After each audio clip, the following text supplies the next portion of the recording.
Hi, magandang hapon mga kawinwin. Ito po ako sa aking apartment. Gusto ko pong ipakita sa inyo ang aking apartment. So, dito po ang labas ng aking apartment. Itutur ko po kayo mula sa labas hanggang pagpasok ng aking bahay. Tara po, samahan niyo ako. Yan. Ito po yung apartment ko na malapit sa akin. Para lang pinagtuturan. Ayan po. So, siya po ay may dalawang pintuan. May gate po ako. Yan, ito po yung gate. So, papasok po ako sa gate. Yan, ito po yung itsura ng aking apartment. Yan. So, ito yung parang pinakang, kumbaga sa atin, parang may grotto, something like that. So, yan. Dalawang pintuan po yan. So, dito po ang aking apartment. Okay? So, yan. So, ito po dahil baguhan pa lang po ako dito, ilang buwan pa lang, wala pa ako masyadong maraming mga gamit. So, ito yan, pinakang sala ko po. Yan, pinakang sala ko. Yan. So, ito naman po yung aking room. Yan, ito po yung aking room. So, yan.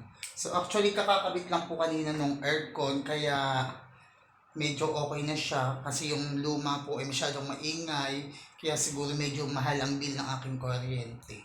So yan, ito po yan, bago pa lamang po ako nagsasadya ng aking mga gamit. Okay, so dito naman po pupunta po ako ng aking kusina. Yan, ito po yung aking kusina. Yan, meron po ako maliit na ref.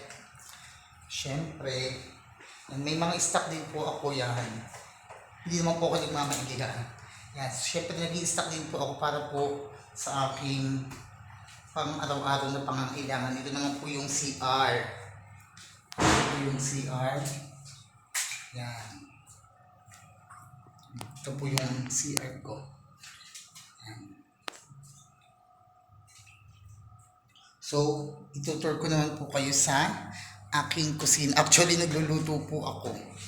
Okay? So, ito po yung aking kusina. Yan. Meron ako mga gamit dito. Yan. Nag-unti-unti pa lang po ako. So, yan. Yan. Katatapos ko din po maglaba. Yan. Ito naman yung aking pinakang, dito po ako nagluluto. Actually, may nakasalang pa. Yan. So, ito po yung apartment ko. Actually, maganda po siya, kaya lang ngayon medyo malaki para sa kagaya ko, nag-iisa lamang. Kaya medyo maalaw. Okay? So, sana po ay nagustuhan ninyo ang video ko ngayong mga sandaling ito. Lagi ko pong hangad ang kaligtasan ng bawat isa sa atin. Lagi po tayong mag-iingat. Bye-bye! Salamat po sa panonood!